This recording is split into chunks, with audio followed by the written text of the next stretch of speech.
आपण ऐकत आहात जगद्गुरु तत्वदर्शी संत रामपालजी महाराज यांच्याद्वारे लिखित पुस्तक कबीर परमेश्वर संपूर्ण. विषय गंगेमध्ये पितरांना पाणी देणाऱ्या पंडितांचं भ्रम निवारण. परमेश्वर कबीरजी सकाळी गंगा नदी काठावर गेले, जी काशी शहराच्या बाजूने वाहते. तिथे काही मनमुखी ब्राह्मण गंगेचे पाणी सूर्याकडे तोंड करून हाताने आणि तांब्याने सूर्याला अर्घ्य देत होते. भगवान कबीरजी यांनी गंगा नदीत प्रवेश करून गंगा नदीचे पाणी किनाऱ्यावर बाहेर दोन्ही हातांच्या ओंजळींनी फेकायला लागले. ब्राह्मणांनी विचार केला की, हे कबीरजी, आपण काय करत आहात? परमेश्वर कबीरजी यांनी ब्राह्मणांना विचारले, तुम्ही काय करत आहात?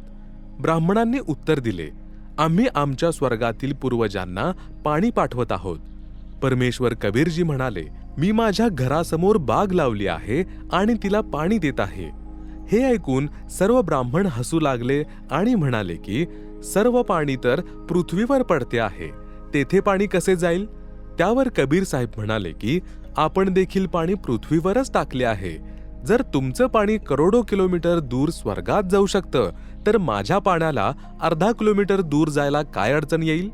हा तर्क ऐकून सर्व निरुत्तर झाले. सत्य समजल्यावर कबीरजी यांचे अनुयायी झाले. कबीरजी म्हणाले की, आपण हे पण म्हणत आहात की तुमचे पूर्वज म्हणजे आई वडील आजी आजोबा स्वर्गात आहेत. आपण हेही मानता की त्यांना तेथे पाणी मिळत नाही, तुम्ही येथून पाठवत आहात. आपण हेही मानता की स्वर्गात कोणत्याच वस्तूचा अभाव नाही. परमेश्वर कबीरजी सांगत आहेत की आपणास भ्रमित ज्ञान प्राप्त आहे.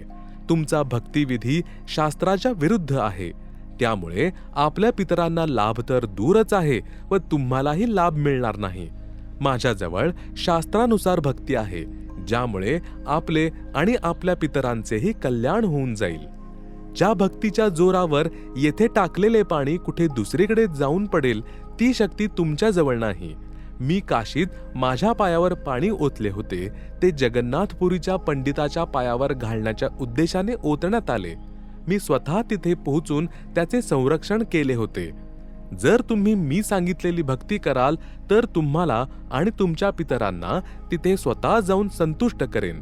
आपले आणि आपल्या पितरांचा उद्धार होईल. उपस्थित सर्व ब्राह्मणांनी व इतर उपस्थित व्यक्तींनी परमेश्वर कबीरजी यांचेकडून दीक्षा घेतली.